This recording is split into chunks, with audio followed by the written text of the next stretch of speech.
அன்புள்ள மாணவர்களே வணக்கம். இன்று நாம் 10ஆம் வகுப்பு தமிழ் பாட நூல் இலக்கண பகுதி இயல் 1 உள்ள சொல் என்னும் இலக்கண பகுதியில் உள்ள இலக்கண பகுதிகளை மட்டும் விளக்கமாக இக்காணொளியில் பார்க்க உள்ளோம். சொல் இயல் 1 10ஆம் வகுப்பு.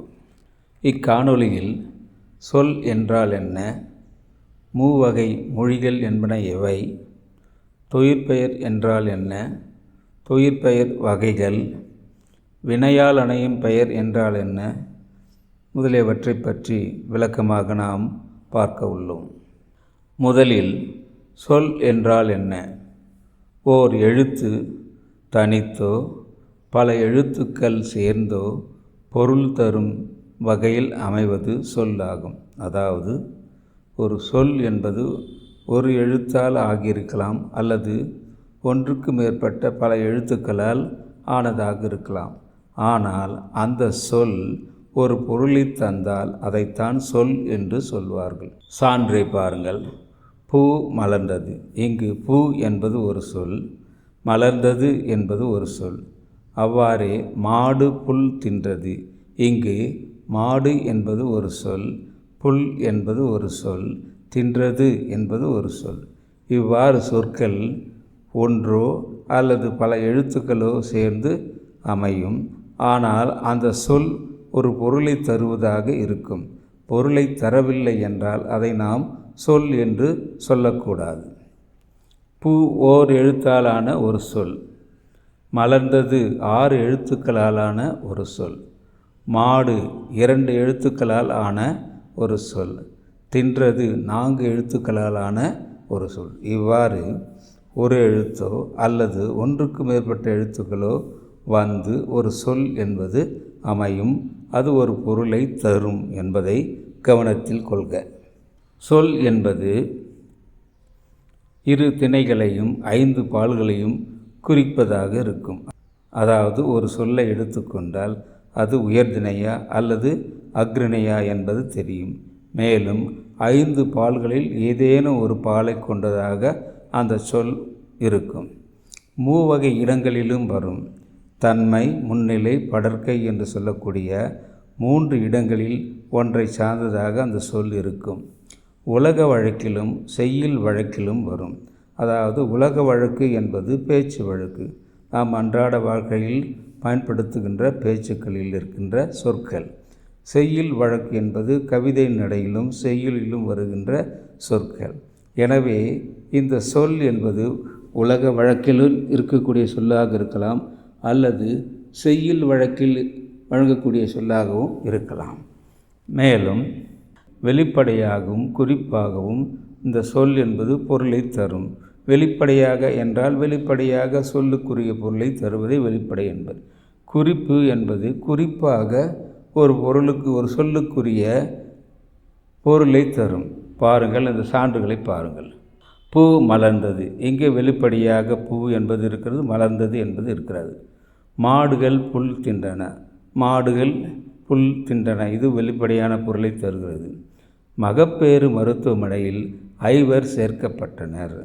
மகப்பேறு மருத்துவமனையில் 5 சேர்க்கப்பட்டனர். இங்கு 5 என்பது 5 பேர் என்று பொருள் தருகிறது.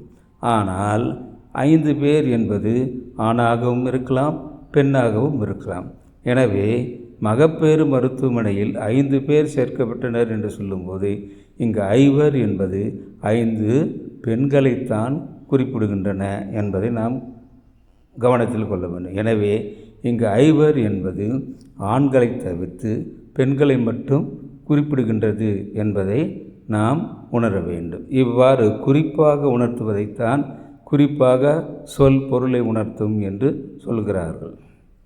அடுத்ததாக 3 வகையான மொழிகளை பற்றி நாம் பார்க்க உள்ளோம். மூவகை மொழிகள் என்பன யாவை? மொழி என்பதும் கிளவி என்பதும் பதம் என்பதும் சொல்லைத்தான் குறிக்கும் சொற்களாகும். ஒரு சொல் என்பதை மொழி என்றும் சொல்லலாம், பதம் என்றும் சொல்லலாம், கிளவி என்றும் சொல்லலாம். இடத்திற்கு ஏற்றார்வாறு சொற்களின் பெயர்கள் அமைகின்றன. சில இடங்களில் மொழி என்று சொல்கிறோம், சில இடங்களில் கிளவி என்று சொல்கிறோம், சில இடங்களில் பதம் என்றும் நாம் சொல்கிறோம். மொழி 3 வகைப்படும். எனவே சொல் என்று சொல்லக்கூடிய மொழி இங்கு 3 வகைப்படும். பாருங்கள், மொழி என்பதை 3 வகைப்படும் என்பதை இந்த வரைபடத்தில் நீங்கள் பார்க்கலாம். தனிமொழி, தொடர்மொழி, பொதுமொழி. அதாவது 1 தனிமொழி, 2 தொடர்மொழி, 3 பொதுமொழி என 3 வகையாக மொழிகளை பிரிப்பார்கள். இதற்கு ஒரு நன்னூல் நூற்பா உள்ளது. அந்த நூற்பாவின் எண் 259. ஒரு மொழி ஒரு பொருளென வாம், தொடர்மொழி பல பொருள் என. ஒரு மொழி ஒரு பொருளென வாம், தொடர்மொழி பல பொருள் என, பொது இருமையும் ஏற்பன என்பது நூற்பா. ஒரு மொழி, அதாவது மொழி என்று சொல்லக்கூடிய தனிமொழி என்பது ஒரு பொருளை குறிப்பதாக இருக்கும். தொடர்மொழி என்பது பல பொருள்களை குறிப்பதாக இருக்கும், பல சொற்களை கொண்டதாக இருக்கும். இருமொழியும் ஏற்பன என்பது பொது, அதாவது பொது மொழி என்று சொல்லக்கூடியது தனிமொழியாகவும் இருக்கும், தொடர்மொழியாகவும் இருக்கும். இப்படி இருப்பதைத்தான் நாம் 3 வகையான மொழிகளாக நாம் சொல்கின்றோம். பாருங்கள் இன்னும் விளக்கமாக. தனிமொழி என்றால் என்ன? ஒரு சொல் தனித்து நின்று பொருள் தருமாயின் அது தனிமொழி எனப்படும். அதாவது ஒரு சொல் தனியாக வந்து அந்த சொல்லுக்குரிய பொருளை அது தந்தால் அதை தனிமொழி என்பர். அதாவது தனித்த சொல்லாக அது இருந்தால் அதை தனிமொழி என்பர். எடுத்துக்காட்டுகளை பாருங்கள். கண். கண் என்பது கண்ணை குறிக்கிறது. இதை பகாப்பதம் என்று சொல்வார்கள். ஏனென்றால் இந்த கண் என்ற சொல்லை மேலும் பகுதி விகுதிகளாக பிரிக்க முடியாது. எனவே இதை பகாப்பதம் என்று சொல்கிறோம். மேலும் படி என்ற சொல், இதுவும் பகுதி விகுதிகளாக பிரிக்க முடியாது. அதனால் இதையும் ஒரு தனிச்சொல்லாகவே நாம் சொல்கின்றோம். இதுவும் பகாப்பதமாகும். கண்ணன் என்பது இது ஒரு சொல், தனிச்சொல், தனிமொழி. ஆனால் இது பகுபதமாகும். எப்படி என்றால் கண் கூட்டல் அன் என்று பிரிக்க முடியும், பகுதி விகுதிகள் வரும். எனவே இதை பகுபதம் என்று நாம் சொல்கிறோம். படித்தான். படித்தான் என்பதையும் நாம் பிரிக்க முடியும். படி கூட்டல் இத் கூட்டல் இத் கூட்டல் ஆண் என பகுதி விகுதிகளாக பிரிக்க முடியும். அதனால் இதை பகுபதம் என்று. எனவே பகாப்பதமாகவும் பகுபதமாகவும் இந்த தனிமொழிகள் வருகின்றன என்பதை இங்கு நாம் உணர வேண்டும். எனவே இங்கு நாம் குறிக்க வேண்டியதுன்னா தனித்த ஒரு சொல்லை தனிமொழி என்று சொல்கிறோம். அடுத்ததாக தொடர்மொழி என்றால் என்ன? 2 அல்லது அதற்கு மேற்பட்ட தனிமொழிகள் தொடர்ந்து வந்து பொருள் தருவது தொடர்மொழி ஆகும். அதாவது 2 சொற்கள் அல்லது 2க்கு மேற்பட்ட சொற்கள் ஒன்றை அடுத்து வந்து ஒரு பொருளை தரும் தொடராக அமைந்தால் அதை தொடர்மொழி என்று சொல்கிறோம். எடுத்துக்காட்டுகள் பாருங்கள். கண்ணன் வந்தான். கண்ணன் என்பது ஒரு தனிமொழி, வந்தான் என்பது தனிமொழி. இந்த 2 தனிமொழிகளும் சேர்ந்து ஒரு தொடராக அமைந்து ஒரு பொருளை தருகின்றன. எனவே கண்ணன் வந்தான் என்பது தொடர்மொழி ஆகும். மலர் வீட்டுக்கு சென்றாள். இங்கு மலர் என்பது தனிமொழி, வீட்டுக்கு என்பது தனிமொழி, சென்றாள் என்பது தனிமொழி. ஆனால் இந்த 3 தனிமொழிகள் இங்கே ஒன்றன் பின் ஒன்றாக வந்து ஒரு தொடராக அமைகின்றன. இவ்வாறு அமைவதைத்தான் தொடர்மொழி என்று சொல்கிறோம். அடுத்ததாக பொதுமொழி என்றால் என்ன? ஒரு சொல் தனித்து நின்று ஒரு பொருளையும் அச்சொல்லே பிரிந்து நின்று வேறு பொருளையும் தந்து தனிமொழிக்கும் தொடர்மொழிக்கும் பொதுவாக அமைவது பொதுமொழி எனப்படும். ஒரு சொல் தனித்து வந்து ஒரு பொருளை தரும், தனியாக இருக்கும்போது ஒரு பொருளை தரும். அந்த சொல்லை பிரித்தால் பகுதி விகுதிகளாக பிரிக்கக்கூடிய சொல்லாக இருந்து அதை பிரித்தால் வேறு பொருளையும் தரும். இப்படி தனிமொழியாகவும் தொடர்மொழியாகவும் இருக்கின்ற அந்த சொல்லைத்தான் பொதுமொழி என்று சொல்கிறார்கள். இந்த எடுத்துக்காட்டுகளை பாருங்கள். இங்கே 8 என்று தனிமொழியை எடுத்துக்கொண்டால் 8 என்ற எண்ணை அது குறிக்கிறது. ஆனால் 8 என்ற சொல்லை எல் கூட்டல் து என்று பிரித்து பொருள் கொண்டால் எல் என்பது எல்லை குறிக்கிறது, து என்பது உண்ணுதல் என்பதை குறிக்கிறது. எல்லை உண் என்ற பொருளை அது தருகிறது. எனவே இங்கு வேறொரு பொருள் வருகிறது. 8 என்ற எண்ணை குறிக்காமல் எல்லை உண் என்ற பொருளை வருகிறது. எனவே இங்கு தனிமொழியாக இருக்கும்போது 8 என்ற பொருளை அது தருகிறது. தொடர்மொழியாக இருக்கும்போது எல்லை உண் என்னும் பொருளை அது தருகிறது. இவ்வாறு அமைவதைத்தான் பொதுமொழி என்று சொல்கிறோம். அவ்வாறே வேறொரு எடுத்துக்காட்டு பாருங்கள்.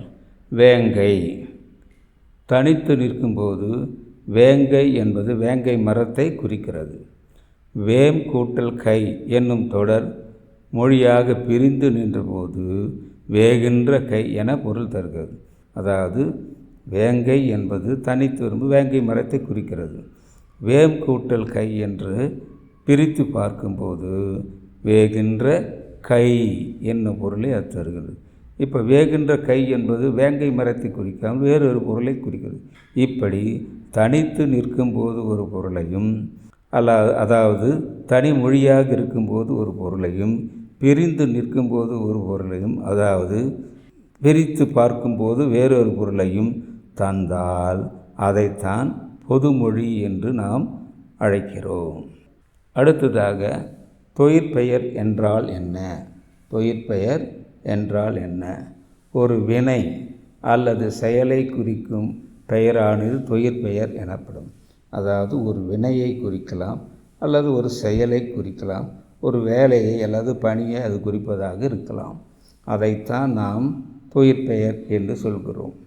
இது எண், இடம், காலம், பால் ஆகியவற்றை குறிப்பாகவோ வெளிப்படையாகவோ உணர்த்தாமல் வரும். அதாவது இது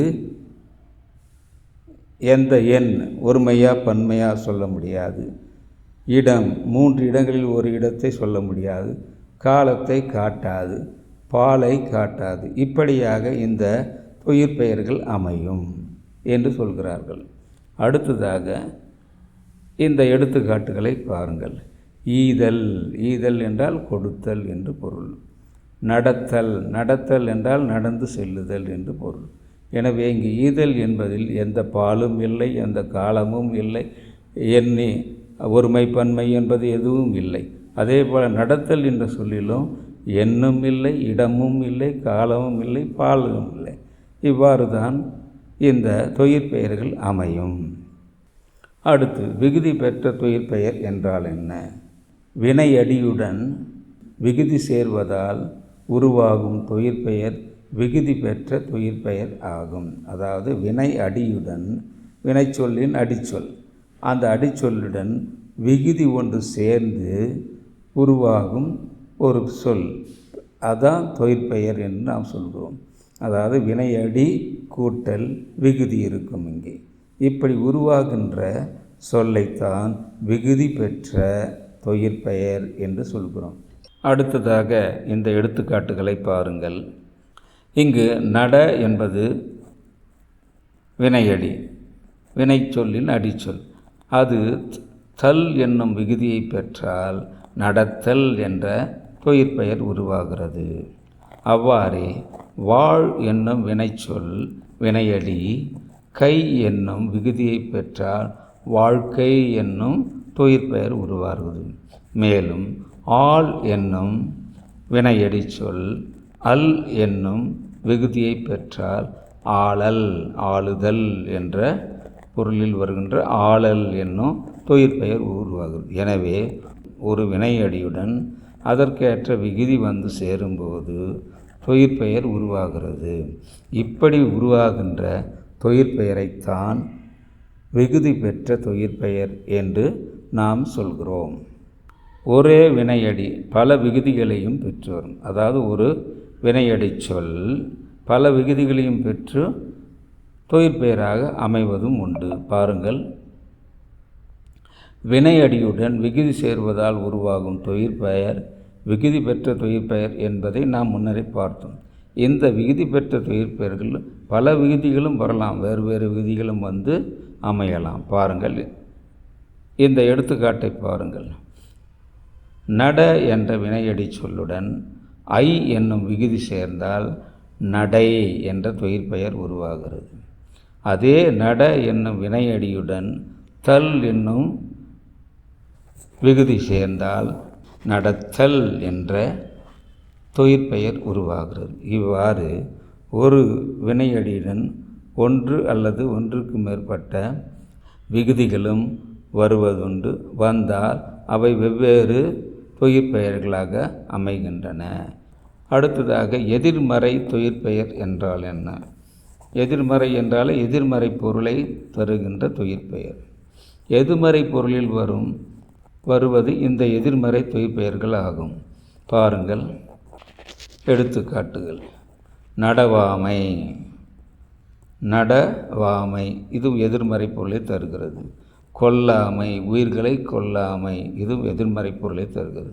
உண்ணாமை, உணவு உண்ணாமை என்று சொல்லும்போது உண்ணாமை என்ற எதிர்மறை பொருள் வருகிறது. இவ்வாறு எதிர்மறை பொருளை தருகின்ற தொழிற்பெயர்களை எதிர்மறை தொழிற்பெயர் என்று சொல்கிறோம். முதல் நிலை தொழிற்பெயர் என்றால் என்ன? விகுதி பெறாமல் வினைப்பகுதியே தொழிற்பெயர் ஆதல்.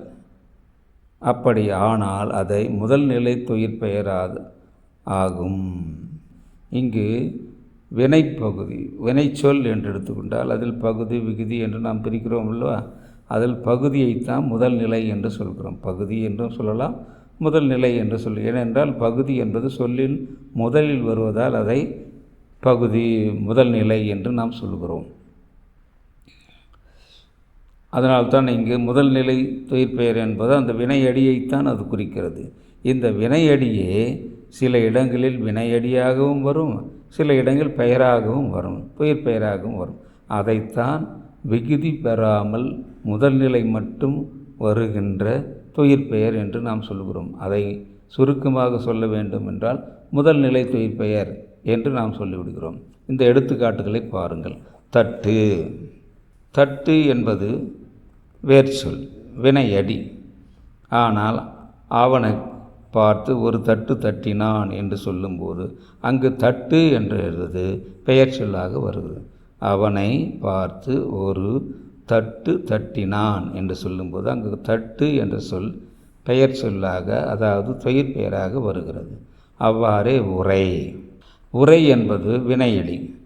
உரைத்தல், உரைக்கின்ற என்று சொல்லும்போது உரை என்பது வினையடி, வேர்ச்சொல்.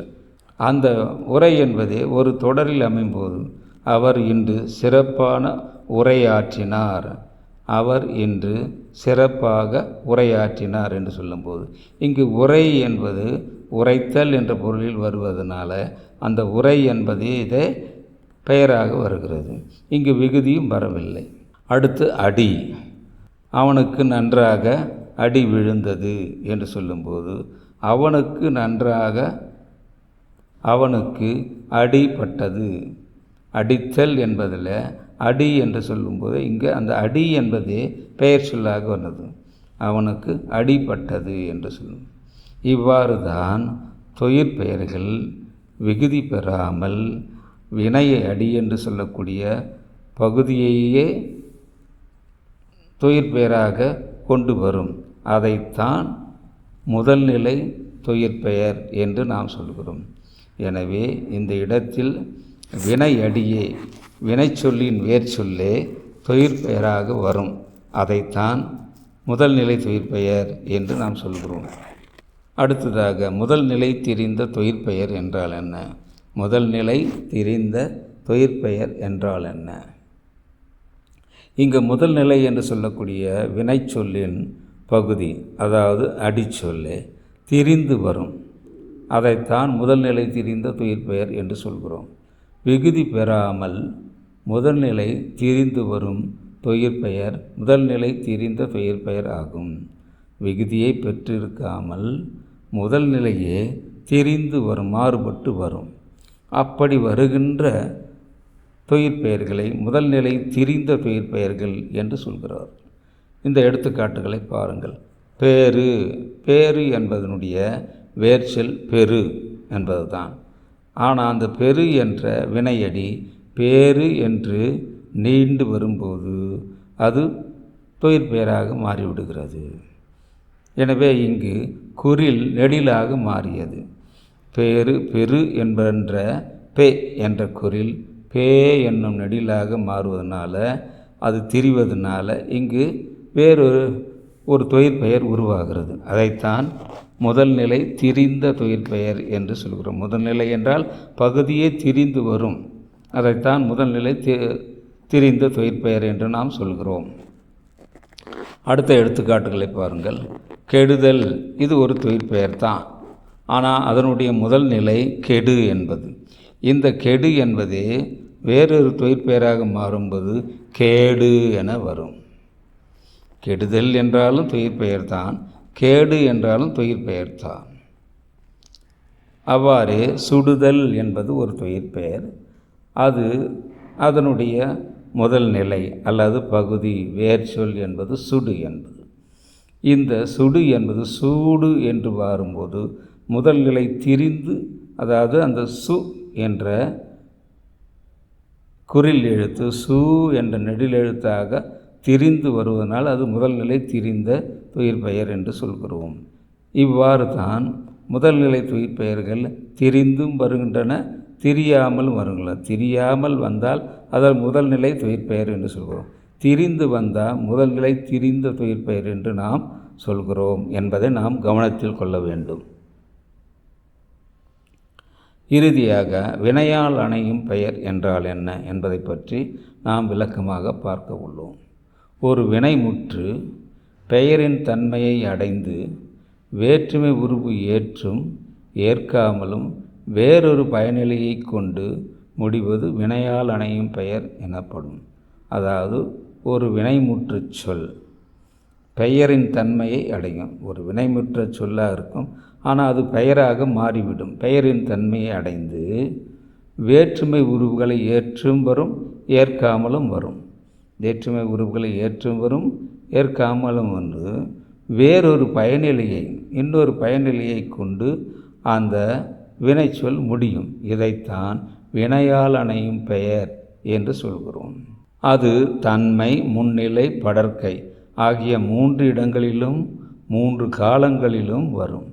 இந்த வினையால் அணையும் பெயர் தன்மையிலும் வரும், முன்னிலையிலும் வரும், படர்க்கையிலும் வரும்.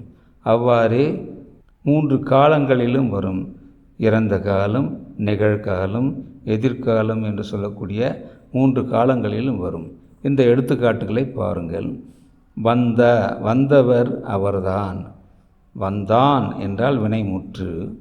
அந்த வந்தான் என்ற வினைமுற்று இங்கு வந்தவர் என மாறும்போது அது வினையால் அணையும் பெயராக மாறிவிடுகிறது.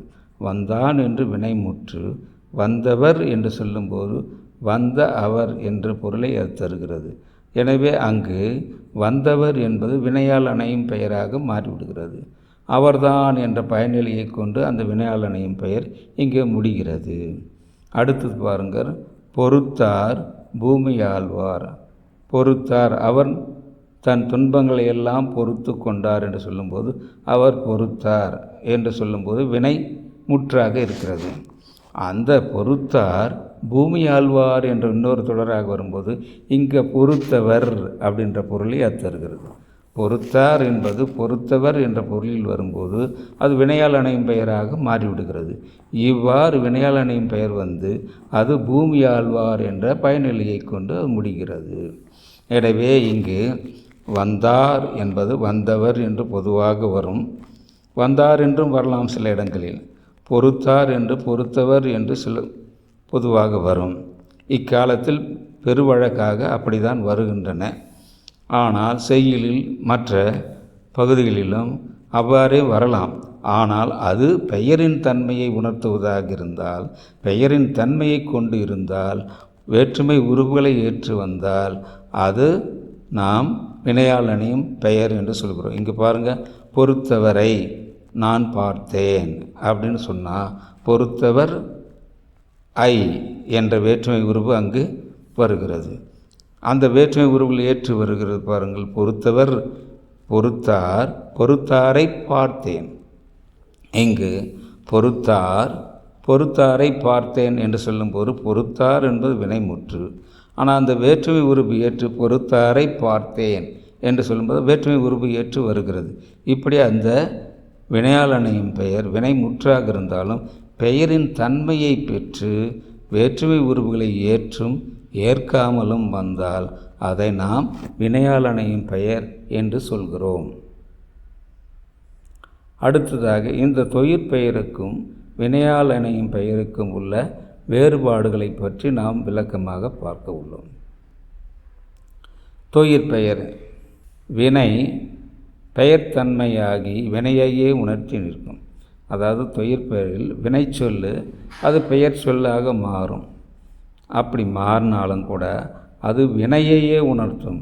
எந்த வினையை யார் செய்கிறாரோ அதையே உணர்த்தும். அடி என்பது அடித்தல் என்ற வினையையே உணர்த்தும். ஆனால் தான் அது சொல்கிறோம், வினை பெயர்த்தன்மையை அடைந்தாலும் அது வினையை உணர்த்தி நிற்கும். ஆனால் வினையால் அணையும் அந்த வினையை யார் செய்தார்களோ அந்த செய்தவர்களை குறிப்பதாக இருக்கும். தொழிலை செய்யும் கருத்தாவை குறிக்கும். அந்த வினையை செய்கின்ற கருத்தா யார் செய்தார்களோ அவரை குறிப்பதாக வினையால் அணையும் பெயர் இருக்கும். எனவே தொழிற்பெயருக்கும் வினையால் அணையும் பெயருக்கும் உள்ள வேறுபாடும் ஒன்று. வினைச்சொல் பெயர் சொல்லாக மாறினாலும் அது வினையை உணர்த்துவதாக இருந்தால் அது தொழிற்பெயர். வினையால் அணையும் பெயரில் வினைச்சொல் பெயர் சொல்லாக மாறினால் அந்த வினையை யார் செய்தார்களோ அவர்களை குறிப்பதாக இருக்கும். 2. காலம் காட்டாது. தொழிற்பெயர் எந்த காலத்தையும் காட்டாது. 3 காலங்கள் எந்த காலத்தையும் காட்டாது. ஆனால் வினையால் அணையும் பெயர் காலத்தை காட்டும். பொறுத்தார், பொறுக்கின்றவர், பொறுப்பாரை என்று அது வரலாம். எனவே வினையால் அணையும் பெயர் 3 காலங்களிலும் வரும் காலத்தை காட்டும். அடுத்து தொழிற்பெயர் படர்க்கைக்கே உரியும். எந்த தொழிற்பெயராக இருந்தாலும் அது படர்க்கையாகத்தான் கருதப்படும். பெயர் படர்க்கைக்கே உரியது என்று சொல்வார்கள். ஆனால் இங்கு வினையால் அணையும் 3 இடங்களிலும் வரும். தன்மை, முன்னிலை, படர்க்கை என்று சொல்கின்ற 3 இடங்களிலும் இந்த வினையால் அணையும் பெயர். வந்தேனை பார்த்து, வந்தேன், நான் வந்தேன். வந்தேனை பார்த்தாயா என்று சொல்லும்போது அங்கு வந்தேனை என்று சொல்லக்கூட வந்த என்னை என்ற பொருளை தருவதை பார்க்கலாம். வந்தேனை பார்த்தாயா இங்கு தன்மை பொருள். அந்த வந்தேனை என்றது வினையால் அணையும் பெயர் தன்மையை குறிக்கிறது. இவ்வாறு தன்மை, முன்னிலை, படர்க்கை என்றும் 3 இடங்களிலும் வினையால் அணையும் பெயர் வரும். எனவே தொழிற்பெயர் என்பது வினை, அந்த வினையையே அது குறிப்பதாக இருக்கும். ஆனால் வினையால் அணையும் பெயர் என்பது அந்த வினையை செய்தவரை குறிப்பதாக இருக்கும். காலத்தை காட்டும் 3 இடங்களில் ஒரு இடத்தை பெற்று அது வரும். இக்காணொளியில் சொல் என்றால் என்ன, மூவகை மொழிகள் என்பன எவை, தொழிற்பெயர் என்றால் என்ன, தொழிற்பெயர் வகைகள் என்பன எவை, வினையால் அணையும் பெயர் என்றால் என்ன ஆகியவற்றை நாம் விளக்கமாக பார்த்தோம். இத்தகைய காணொளிகள் மேலும் மேலும் தொடர வேண்டுமென்றால் நீங்கள் தவறாமல் எங்கள் சேனலை சப்ஸ்கிரைப் செய்யுமாறு பணிவுடன் கேட்டுக்கொள்கிறேன். நன்றி மாணவர்களே. வணக்கம்.